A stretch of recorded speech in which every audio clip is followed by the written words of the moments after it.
The Tennessee Volunteers step out of conference play and welcome the UTEP Miners to Neyland Stadium. We are here previewing, predicting, and breaking down this game between Tennessee and UTEP.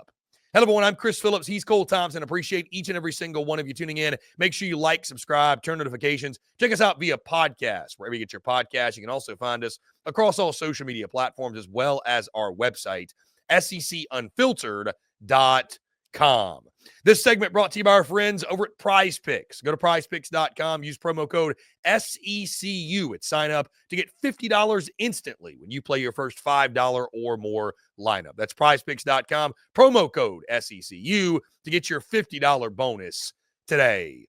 The Tennessee Volunteers welcome the Miners of UTEP to Knoxville as the Vols step out of conference play for the final time this season. We are here previewing, predicting, and breaking down this game, and helping me do so, my good friend Cole Thompson joins me once again. Cole, what's going on? Appreciate you taking the time and excited to break down this game with you. Come here. Look at me. Look at me, Vols. Style. Style points. Need them. Need them now. Need them quick. Need them a lot.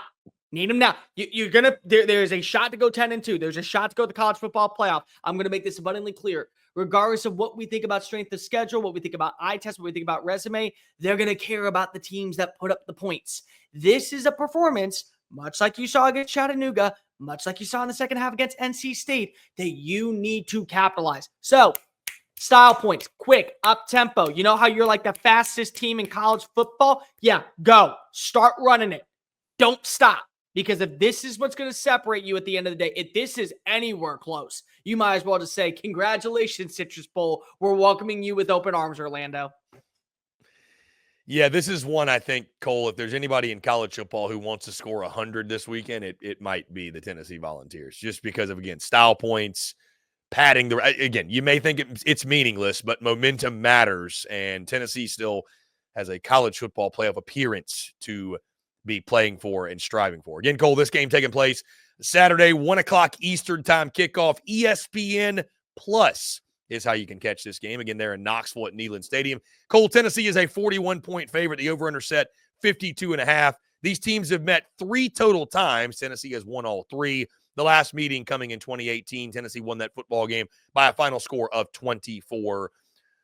Cole, as we dive in this game, let's face it, it's all about Tennessee. You're a 41-point favorite. How do the Vols bounce back, though, after the tough loss against Georgia? And to your point, reminding themselves, and I'm sure Josh Heupel is doing this all week long, and I'm sure they already know this, reminding themselves, hey, boys, we still got a lot to play for. Our college football playoff hopes, we weren't the ones backed into a corner, backs against the wall against the Georgia Bulldogs. And, Cole, I would say this, because there's been a lot of chatter. Who's going to be the odd team out? Is Tennessee going to be the one that gets screwed? Are they going to be on the outside looking in? Cole, you can assume nothing when it comes to this year in college football and the madness.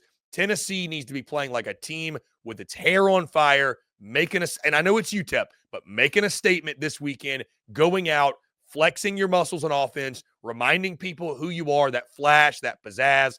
And again, attacking the day, attacking this game, because who knows? I mean, with this year in college football, things might open up beautifully for Tennessee to be in the college football playoff. But going into a game like this, handling your business, impressing, and kind of building up that buzz like we saw early in the season, even though it was non-conference. Cole, look at Nico, look at the offense. Doing that yet again in another non-conference matchup could provide a lot of value to Tennessee. You don't need to be wondering what's going on at Yankee Stadium on Saturday night. You don't need to be thinking, well, if Army does this and if so-and-so beats it. No, what you need to do is you need to show why you are a top 12 team. Because if apparently I ruffled some feathers when I said that Tennessee is not a top 12 team in college football on Sunday Funday. If you listen correctly, what I said was that Tennessee is not playing like a top 12 team in college football. And at the end of the day, that is going to be a factor in this matchup. Tennessee's a top 12 team. We've seen what Tennessee's defensive line can do. We've seen what Tennessee's defense can do. We've watched what this rushing attack is every single weekend. Not only are you guaranteed at least 6 points from Dylan Sampson, number 6, you're also guaranteed 100 yards per outing. And we've seen Nico grow in front of our eyes. Since that Alabama game, you can probably count on 2 hands the number of errant passes that have come from number 8 as he continues to mature, to develop, grow into the quarterback that we envision to be the long-term answer out in Knoxville. But you also have to realize it's more than just that. It is inconsistency at wide receiver. It is inconsistency in pass protection. It is the inability to create open avenues for Nico to deliver strikes. It's not giving him enough pass protection to where if he decides to tuck and run, he decides to tuck and run. The comfortability is finally there, but you have got to show a 4-quarter performance because that's what this really comes down to. You controlling what you can control. You don't know what's going to happen between Notre Dame and Army, but make sure that there isn't an argument to have between Notre Dame and Army. Make it an argument about you. Make this a performance to where you say, we know that we were playing like a top 12 team, and then carry that momentum moving into next week. This, to me, Chris Phillips, is all about Tennessee showing what we thought we were going to see from the start of the year, because a lot of us bought stock into the Vols of being a legit team. I had them going 9-3, and I knew I had to eat crow pretty fast because they were different. But can you make sure that you are different in every single matchup? And more importantly, just to get the vibes going before you face off against a Vanderbilt squad that's going to be pesky and want to at least make things interesting, show that you're a complete offense. That's all I'm asking for in this game. 4 quarters of consistency on all 3 stages. That's all I want. I think what's going to be interesting too, though, Cole, is how does Josh Heupel balance, between, you want to go out, score 100, flex your muscles. I think this is also a great opportunity to rest some guys, though. Like, a guy like Dylan Sampson, who, the tread is probably wearing pretty thin on the tires. Like, maybe you don't give him the football 30 times in this game. Nico, a guy that, it was questionable all week last week. Is he going to play against Georgia? Give him a lot of credit. He took a bit of a beating against the Dogs. Like, you don't want another week of him taking shots unnecessarily. Here's the thing, Cole, and I say all that because I say this. Tennessee showed early in the season that against these non-conference foes, they could play the game for a half and then hand it over to Gaston Moore in the second half, still operate at a high level, still score points, and still put up those style points they need. So that's why I say that. Like, I don't think you're going to need Nico to play start to finish or Dylan Sampson to carry it 30 or 40 times to go out and beat UTEP the way you'd like to. So I kind of wonder, are they cycling guys in, or are you getting to a place where you're trying to give some guys some rest too? Because listen, if you're going to make the college football playoff, think about how much longer, Cole, the season is now, right? Yeah. Like how many more games it'll take to get to your ultimate goal of winning a national championship. I just wonder if Josh Heupel in the back of his mind is like, all right, let's build a comfortable lead. Let's make our point. Let's also try to get some of our key guys some rest. I think that is something in this game that, again, it's you want to keep the momentum, but you'd also like your guys to go in a rivalry weekend, for example, feeling as fresh as they possibly can. Chris Phillips, in the 3 non-conference games, what do you think the point differential is between the 2? God, it's got to be like 150 to 7 or something. 150 to 20, maybe. 191 to 13. They're averaging in non-conference games 63.6 points per outing. Yeah. That's what I'm talking about. That's why we all bought the stock in Tennessee being a legit force in the college football playoff hunt. And they still can. That's the part that I think a lot of people are kind of forgetting about right now. They still can. And if you tell me at the end of the day that they're in the postseason and they're a team that gets a signature win against an Indiana or gets a signature win against a Penn State on the road, it won't be shocking because we've seen what this offense can do and we know what this defense is. But also, you shouldn't have to rely in the third quarter on a Dylan Sampson to have to find a way to get in the open field for another 100-yard performance and into the end zone. You shouldn't have to rely on a Dante Thornton have to come up with a big-time catch, or a Squirrel White, or a Brew McCoy, or a Miles Kitzelman. Nico should be resting by the start of, I would say, at least the 8-minute mark in the third quarter. But this is also a game where probably you need to figure out who are some players that you can build around for this year, moving forward, for the rest of this year, and for past this year. Again, this is a game I want to see Mike Matthews play. This is a game where I have been gung-ho and honest and been trying to wrap my head around after last week's performance where there were still continued drops, there were still miscommunications, there were still some bad routes being executed. Why have we not seen more of Mike Matthews? This is a game I want to see him be involved. And at least then I can figure out, well, he's not a refined route runner. He's losing his one-on-one battles against UTEP. He would lose it against Georgia. Or it justifies what I've been saying internally. This is a guy that you build your franchise around and your program with moving forward. You have got to get him more involved in this game and in the Vanderbilt game just to be able to put up those type of style points that guarantee you're still in the conversation for a college football playoff berth. But again, this is a moment where you're right. You want to rest starters. What you also want to see is starters come out blazing, because I'm going to mention it one more time. The way that the eye test is working right now, yeah, people are going to complain. The SEC only plays eight games in conference schedule. Who gives a rat's ass when you're playing physical brand of football against top 25 teams every weekend? And then when you play against these non-con games, you're eviscerating them into oblivion. I mean, there's teams in the Big Ten that are struggling against FCS schools or G5 opponents. You have to go out and say, this is why we're getting that extra seed. And keep in mind, Chris Phillips, it takes one domino to fall. One. Any one. Indiana losing by 40. Penn State dropping a game to Maryland. And you get a 15 in from the SEC. Style points are going to play a big-time role in that 15 getting on in. Especially when it comes to if there's a 6, 10, and 2 rosters. Style points are going to matter. And I think to your point as well, Cole, again, I mentioned you want your starters to come out, play what. This is a feel-good game. This is a quote-unquote get-right game. No disrespect to the Miners at UTEP, but it is what it is. This is a game for, you want your starters to come out, take care of their business, Tennessee to attack this game the right way, get up early. But also to your point, Cole, give a lot of other guys opportunity. This is a depth game. This is an empty the bench game. This is a feel-good game to recruit. You're like, see, we play everybody. Everybody gets to play. You're going to get to play if you come here, right? This is how you can kind of, and build depth and give younger guys. You mentioned Mike Matthews. Give some other younger guys opportunities. Tennessee should be able to do that, handle their business. Cole, just for reference, UTEP is 2-8 on this season. They are 2-5 in conference.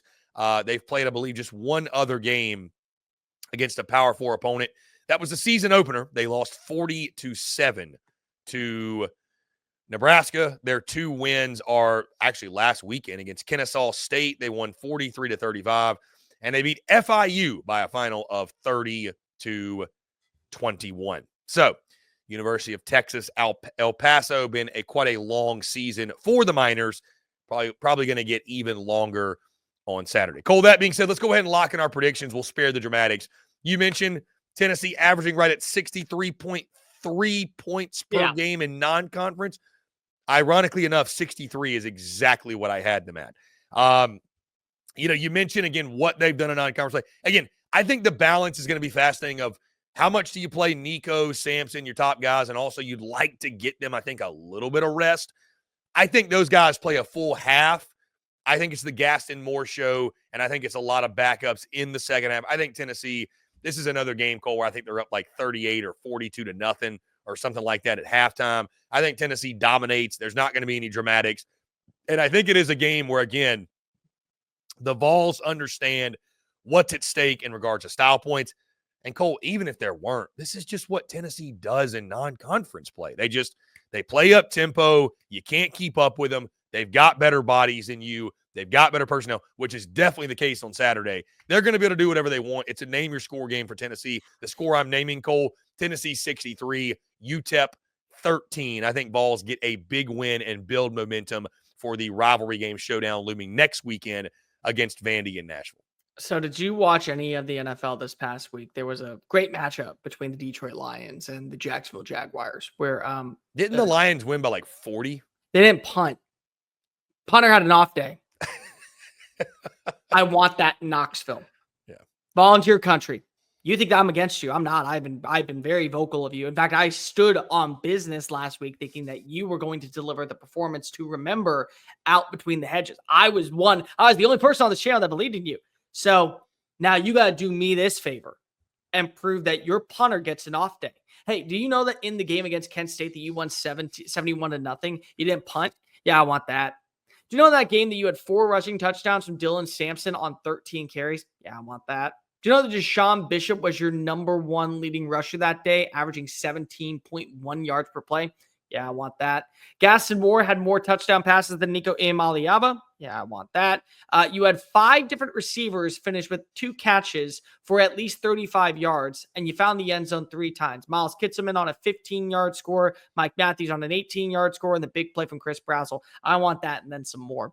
I want no doubt that when it comes to the time that we're talking about 5-10-2 SEC teams or 6-10-2 SEC teams, and there is going to be a spot left open, that spot is guaranteed for a program that got a win over Alabama and a close call and showed the weaknesses, but still was able to deliver against Georgia on the road. I want that team that has proven when its offense is humming is good enough to go to the playoff. And more importantly, for selfish reasons, because I was the only person that knew about this kid apparently in the SEC world. I want Dylan Sampson in a dozen dance. I want Dylan Sampson to boot, scoot, and boogie like Brooks and Dunn into a college football playoff atmosphere. And so I want style points. I want more than style points. I'm swinging big on this one, Chris Phillips. I am swinging so big on this one. Final score 77-3. Leave no doubt. I want them to cry. I want tears on the side. I want general waving of white flags. I genuinely want stuff. Do you remember the scene in season 4 of Friday Night Lights where you watch as Kyle Chandler comes on out? Great moment. Great moment. Eric comes on out. East text lines. We forfeit the game. We forfeit the game. I want you to do that, Scotty Waldron. I want you to make him want to forfeit the game. That's what I want to see on Saturday. Yeah, 77-3 final score. They're going to have a tough time letting you back in El Paso anytime soon, Cole. I never go there anyway, so I'm sorry. I don't want to fly there, and I'm definitely not driving the 13 and a half hours. Nothing personal. Nothing personal. Guys, how do you see it playing out? Do you agree with us? Do you disagree? How do you see this one shaking out when Tennessee and UTEP do battle on Saturday afternoon? Guys, that's going to do all for us. Appreciate each and every single one of you tuning in. Again, make sure you like, subscribe, turn notifications. Check us out via podcast, wherever you get your podcast. You can also find us across all social media platforms as well as our website, SECUnfiltered.com. For Cole Thompson, I'm Chris Phillips. Appreciate each and every single one of you tuning in, and we will catch you on the other side.